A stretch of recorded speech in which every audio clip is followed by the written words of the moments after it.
唔該晒。如果冇咧，我哋就去套拳啦，個人套拳嘅。咁呢個 session 咧就會由我講啦。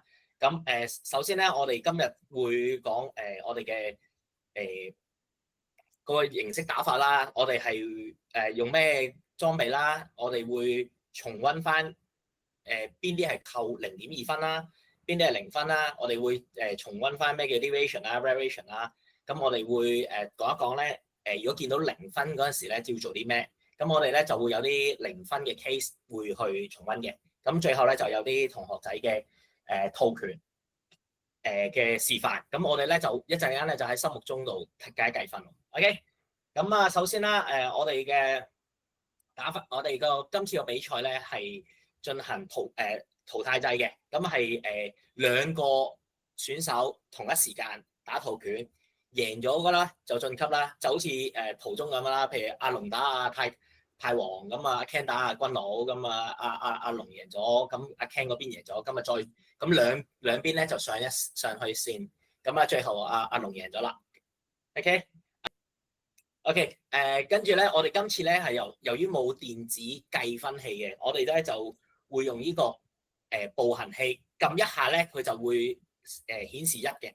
咁贏嗰個咧，我喺個人套拳嚟講啊，贏嗰個咧係應該越少分數嗰個贏啊，因為你一個錯誤，我哋講緊0.2啊，一個錯誤你係撳一下嘅，你唔使乘出嚟噶，你總之見到佢一個0.2嘅錯誤就撳一下。OK， 我哋會分開紅從即係藍色紅色啦，咁俾方便裁判咧就認住，咁對翻個選手嘅。OK。完咗每場比賽咧，你就要自己扭翻去0嘅。咁當日咧就會先派咗俾大家去磨練一下，咁其實都幾簡單嘅。OK， 咁好下 OK 好sorry 好下一個啦。咁我先好快咁講，我哋嘅 ATF 個組織，我哋扣2分係會有啲咩條件啦？咁首先第一個。冇打完啦，或者打完啦，冇嗌到套拳嘅名，或者嗌錯套拳名。OK， 咁第二點咧，我哋就唔決定刪除咗佢啦，唔使理 keep 唔 keep up 噶啦，我哋已經冇咗呢個噶啦。OK， 好跟住第3個咧，等先啦，0.2係啊，0.2係冇錯，0.2嘅，呢啲係全部0.2嘅。OK，第3個咧就係唔正確嘅高度啦，即係當佢打個動作時唔正確嘅高度啦，或者唔正確嘅線位啊，或者個身位啊對線嗰啲位置嘅。咁之後嗰個咧就係譬如打個套拳咧，佢又會失咗平衡啦。咁之後咧就係佢會打套拳咧，佢可能停咗。或者好猶豫咗，即係唔夠連續地做啊。咁佢猶豫咗大約啦，就差唔多1秒，但係少過2秒啊。因為我哋咧有0分嘅，0分咧如果係超過2秒，我哋係0分㗎。咁佢可能好猶豫咗一陣，但係你又心目中數佢又未到2秒。咁所謂嘅 split second 咧，就係自己心目中數得㗎啦，唔使真係攞個鐘出嚟計嘅。OK， 好。咁下一個啦，我哋就係當佢打完套拳咧，佢係翻唔到原位。咁我哋有個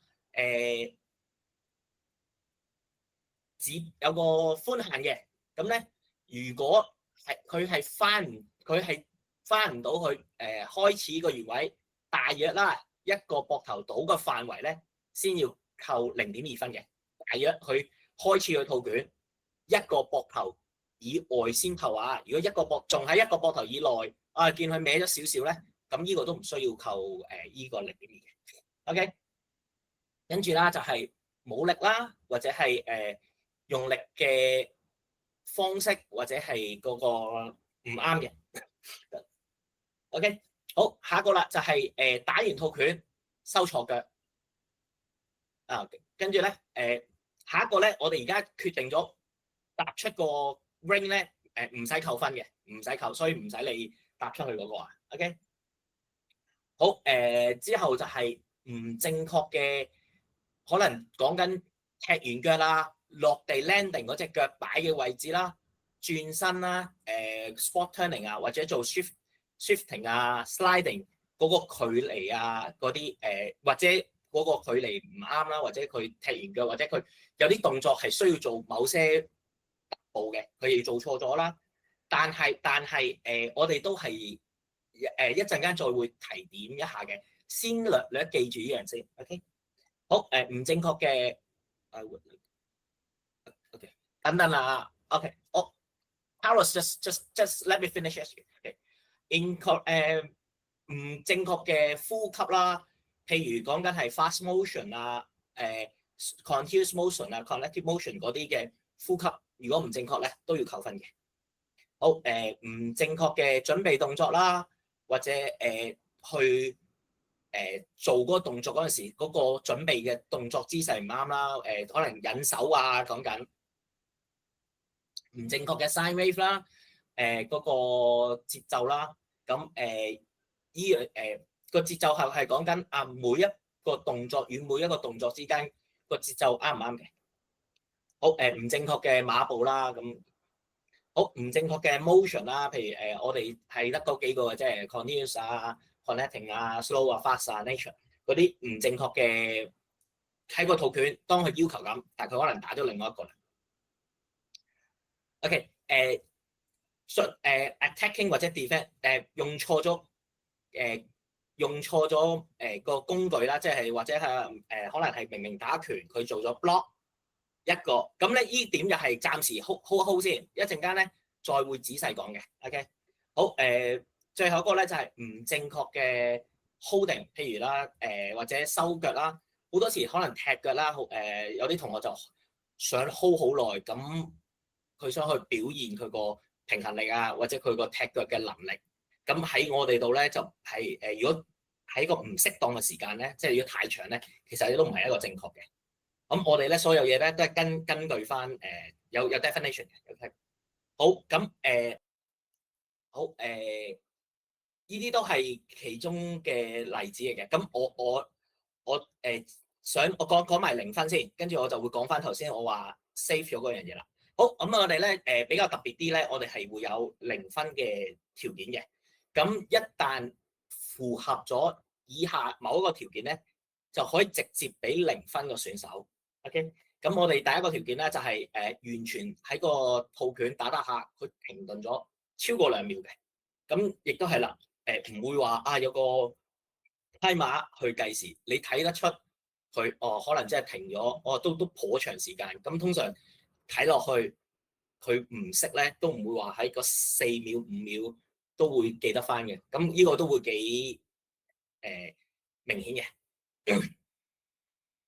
好，跟住咧等等啦 ，sorry， 好完中就得唔晒成套拳啦，或者係打得下混淆咗啦，打唔到佢自己嘅套拳啦，或者打得下混淆咗啦，咁依個都係0分嘅。咁啊，如打個套拳嗰時咧，一開始 starting 嗰時咧係完全錯方向嘅。假設可能好似春兒咁，我一開頭一去，我明明應該去左邊嘅，咁佢去咗右邊或者向前邊，總之方向一旦唔同咧，第一個動作佢一旦個方向唔同咧，就係即刻0分嘅啦。好，跟住咧下一個啦就係打個套拳嗰時咧，每個套拳都有佢嘅 ready position 嘅，即係起手嘅動作。咁佢係打錯咗，完全打錯咗個起手動作。譬如係應該打close ready stand A， 佢可能打 B 或者 C 啦。總之係完全唔同嘅。OK， 跟住咧就係多咗一個嗱，呢個我想再之後講啊。我 skip 咗呢個先。好，最後一個咧就係完成唔到成個套拳啦，或者打下係完全出咗嗰個套拳嗰個 pattern diagram 嘅。咁打下，譬如好似春池咁啊，打個十字，咁佢可能打咗個士字，明明好明顯係出咗唔同嘅位置。OK， 大致上有冇問題先？嗱，我哋咧將會睇片，我會講多次嘅。OK。好，選手咧就喺呢個動作咧，佢就諗好耐啦。咁就呢個咧就係而家我哋講都超過咗2秒啦。咁佢直頭可能有啲同學仔會見得比賽，咁佢先可能記得咁行去下一步。咁其實已經呢個係停頓咗咁耐咧，呢個都係0分嘅。OK， 好，咁第二個咧就係打唔晒個套 failing to perform 個 patterns 啊。好啦。打下，好多可能小朋友打下，真係唔記得咗喎，會類似咁放棄，一咁樣放棄咧，咁佢打唔晒成個套卷啊嘛，呢個都係0分嘅。OK，好，咁之後咧就係講開始嗰時係錯方向嘅。好，我哋關嘅咁應該左邊啦，咁佢打咗右邊，咁完全錯方向嘅。好，好，之後咧就係錯誤嘅起手動作。好，打3U係啦，3U係Mojo Miso 嘅 C 咁佢做咗 Mojo Miso 嘅 A。好，跟住係加咗一個動作好啦，sorry 太快，打緊 One U Toe 嘅，咁佢 suppose 係打一拳嘅啫，但係而家咧佢係加多咗一拳喎，佢而家加多咗左邊一拳啦。咁呢個如果喺個套拳你見到呢個都係0分嘅。OK， 之後咧就係漏咗個動作好，打緊機臂嘅動作嚟嘅。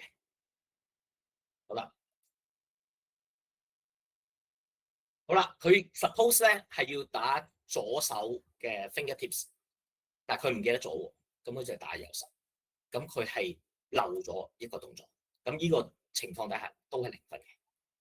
好，咁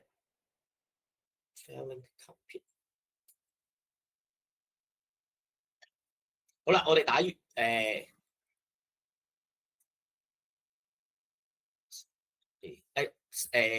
好，跟住咧OK， 冇跟住咧，我想講一講variation 同 deviation 先，跟住再講多一次講多一個。咁我哋嘅 variation 咧最主要最常見咧就係同學嘅踏步嘅位置唔精準，但係佢仍然喺嗰個套拳嘅 diagram 入邊，佢個唔精準。咩叫唔精準咧？就係佢同佢原先要去個位置仲有大約一個膊頭闊。如果仲係 within 呢個 limit 咧，但係仲喺個 diagram 入邊咧，咁我哋就視作為一個 variation。OK， 咁但係咧，如果佢係真係完全係轉咗方向，或者係多咗個 step，令到佢唔同晒方向咧，咁我哋就係 deviation。咁我哋咧就可以睇一睇嗰個 deviation 嗰個嘅案例好啦，咁打 One U 啦，打 One U。咁suppose 咧就係右腳向左腳嘅，咁但係而家呢位即係佢哋特登示範啦，咁即係特登咧就係左腳去咗右腳，咁同佢嗰個套拳嘅 diagram 係已經完全偏離咗噶啦，完全偏離咗噶啦，因為佢 suppose 係中間，即係嗰個咁佢完全偏離咗，呢個咧就係我哋嘅叫做 deviation。好，咁樣咧，我想講翻咧就係頭先。我咪話2分錯誤嘅0.2有個錯誤，咁樣咧或者加咗個動作唔記得做動作，咁我哋咧喺套拳度咧，如果個同學仔係假設打登人，佢將某個動作混淆咗，佢本來 suppose 要打 walking stand high section punch， 但係佢打咗當一下啫，第一下打咗個 L stand rising board 啦 ，L stand 手刀啦 ，L stand 手刀。第一次出現，我哋只係扣佢錯誤嘅啫，佢未係屬於完全加個動作或或者減1個鐘。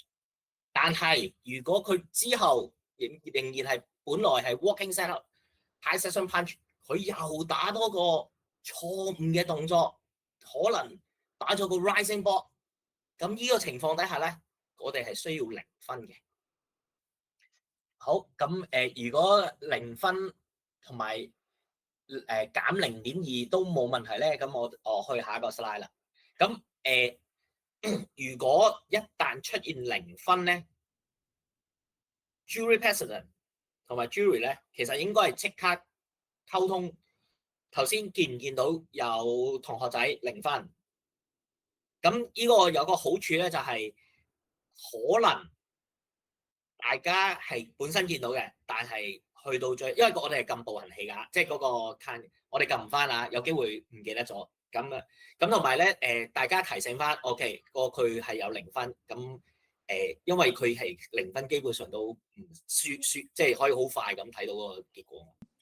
因為我嘅重點，其實今日想講咧，就係因為大家都唔係第一日做裁判啦，但係咧會有一啲 perception 或者有啲有知識咧，係我想為今次21號嘅比賽咧，大家鞏固一下我哋啱啱究竟講過啲乜嘅。我想問下在座嘅所有套拳裁判，有冇邊位咧係曾經知道 ITF 嘅套拳例係用加分制㗎？應該冇乜啦，係咪啊？係啦。其實 ITF 咧喺80年代嘅套拳咧，即係啱啱崔將軍睇完，呢個嘢可以搞個比賽喎，咁不如就用套拳嚟試下。因為其實開頭係冇套拳比賽嘅，佢見到啲 seminar 抽2個人出嚟 perform， 原來可以分到高低，可以變成一個比賽咧，咁係好簡單嘅，係由5-3-3-3-3例開始，咁係用一個加分制。咁加分制個唔好處咧，就係通常我哋作為套拳裁判，最後先至有個人感覺啊，頭先幾有力啊，sine wave 幾好啊，啲嘢幾靚，咁咧就會將個人感官咧擺到去最後先嚟比分。咁我哋咧經過咗而家咁多年啦，成70年後咧，有一啲嘅 evolution， 因為大家啲套拳都好靚啊，咁所以我哋嘅 ITF 咧就決定咗將 ITF 嘅套拳第一變成扣分制，第二會好似體操形式咁樣去做一個好 detail 嘅技術扣分。咁所以有見及此咧，我哋嘅扣分制咧係由10分每0.2嚟扣。咁頭先 Andy Sir 都講得好清楚啦。但係咧可能唔知道嘅就係，我哋雖然0.2，即係話可以扣50次啦，我哋嘅錯處係可以重疊嘅，即係唔好睇少一招譬如Dosan wedging block、front snap kick、double punch。OK， 呢度4個動作，其實咧每一個動作咧都可以 stack up 頭先嘅錯處0.2、0.2、0.2、0.2咁樣加上去。咁可能呢4個錯處咧已經冇咗2至3分㗎啦，你哋其實得10分可以搞嘅啫。咁我經過同呢個維也納派嘅訪問之下咧，發覺大部分依家吹派都理論上應該係，如果唔係咧請更正我啊，因為你哋嘅總分係得34或者15分啦。你哋嘅錯處咧應該係以呢個技術為主嘅，即係話我錯一個 walking stance， 我唔會見一次扣一次嘅，我已經知道佢個 technical point 俾我扣咗就咁噶啦。如果有更正請話翻俾我聽啊。如果唔係咧，但係喺我哋彩拳派嘅咧係見一次扣一次。如果見到第二啲嘢唔啱，可以繼續扣落去。所以咧，我哋容許有50個扣分為主。咁所以咧，我哋呢啲嘅所謂 -1 嘅 level，level 1嘅 demerit point， 而 level 3 2 and 3咧，我正用呢一個講法啦，就係 end of match 嘅時候，即係最後一 round 嘅時候，我成日見到好多裁判喺度寫，其實佢寫緊乜咧？就係寫緊頭先嗰60秒記住咗啲乜，跟住寫翻落去嚟打個分數。咁呢一個咧係以前加分制咧，或者用一啲以技術為主嘅扣分制咧會出現嘅情況。而我哋而家因為用咗電子嘅關係咧，我要求裁判比分嘅時間只係喺時測同埋動作之間可以比分，所以呢個係我哋彩拳派 demerit point 最大嘅分別嚟嘅。咁係啦，嗱呢個就係同崔仲華派 ITF 嘅比例啦。頭先 Andy Sir 講過啦，17個扣分條件同埋有6個即死條件，我哋叫做0分條件啦。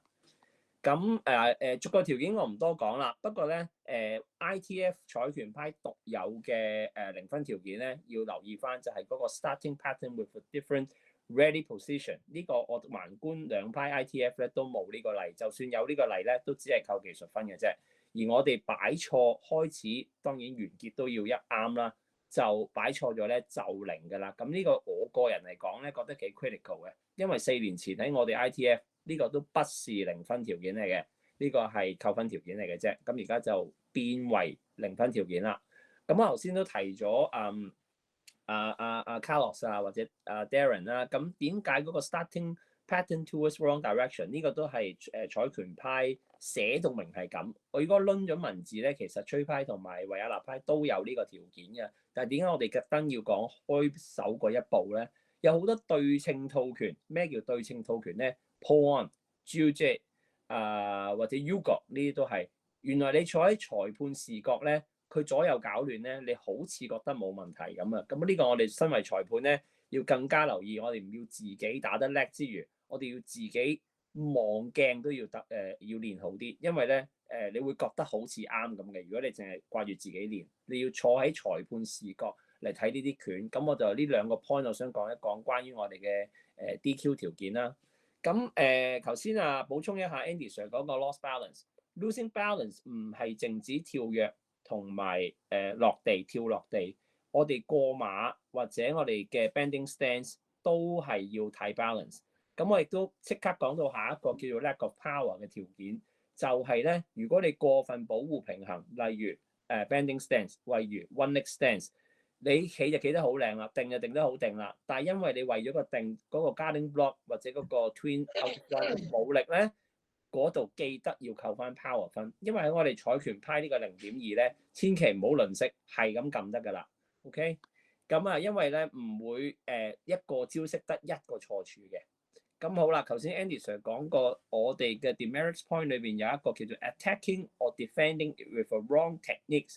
以咪住先，呢個唔係即係 DQ 條件嚟嘅咩？你手又錯，腳又錯，咁又點咧？我哋嘅 ITF 裏邊係容許一個 isolate 嘅動作完全錯晒，即係話咩咧？你 L 變 walking， 你拳頭變手刀，雖然係俾人扣咗好半身變正身，呢啲全部俾人扣咗0.8啊或者1分咁滯㗎啦。但係我哋容許有一個 isolate 嘅全錯嘅動作嘅。咁嗰招你見到幾多錯點，你就扣幾多個錯點。咁所以呢個要特別講一講，因為如果唔係咧，會同我哋嘅 DQ 條件咧係有所混淆嘅。咁樣咧嗱，呢個其實都我今日嘅 training 之後咧會 share 翻呢個俾大家。咁我專登咧就係將崔派同埋呢個維也納派嘅扣分條件咧，盡量相近似嘅咧，我哋會擺喺左右咁樣對比，咁你見其實都好似㗎啦。咁當然啦，我哋同埋崔派都會有 hold 腳嘅扣分。咁如果出現咗 hold 腳咧，都係會扣分嘅。hold 腳咩意思咧？即係其實有一個我唔想用時間去定，因為每人打嘅節奏都唔一樣。但係我哋反而要睇嗰個技術要求，嗰一腳究竟係要extend，跟住發現咗一個見到你有登行力量嘅狀態，一定係一個 snapping 嘅 kick。咁呢樣嘢就自己溫拳要知道啦。咁另外一樣嘢咧就係 key up。咁呢個維也納派同埋天派咧，我哋叫彩權派咧 key up 都係會扣分嘅。咁因為今次有多派嘅參與咧，我哋會無視咗呢個條件。咁所以今次喺呢個套拳例裏邊，我哋會無視咗頭先 Andy Sir 講過嘅出界啦，同埋我啱啱講過嘅 key up 嘅條件。咁其餘其他嘅扣分條件咧，都會按照我哋0.2可以 stack up 咁嘅情況嚟做呢個扣分嘅。咁我其實實體班咧會喺2日後發生啦。咁所以就想俾大家試下呢個撳0.2嗰個感覺係乜嘢嘢。另外一樣嘢啦，我哋今日之後其實大家都冇分咩派㗎啦。我喺21號希望大家嘅裁判判決都係一致嘅。但係當你俾裁判作為套拳裁判俾分嘅時候咧，我希望個一致性就係你一開初係緊就係緊，係鬆就係鬆。你唔好見到隔離嗰個撳咗好多下，你就覺得哎呀唔得，我都要追上去。呢個唔係一個比賽嚟嘅。你見到乜就咁乜嘢就咁乜嘢，你個 consistency 咧係緊要過你對你真係個套拳有幾熟。如果你唔熟嘅話咧，其實你套都唔會撳到好多嘢出嚟。我需要嘅反而就係咁樣樣。OK，咁所以咧我對於裁判嘅要求咧 consistency 係緊要過準程度。咁啊，所以唔使太擔心咧。哎呀，我唔熟套拳啊，唔做得添。咁啊，係冇呢一樣嘢嘅。反而我要你由頭到尾咧，你個感覺係點，你就俾一個你應該呢個選手值得打嘅分數俾佢。咁呢一樣嘢就可以啦。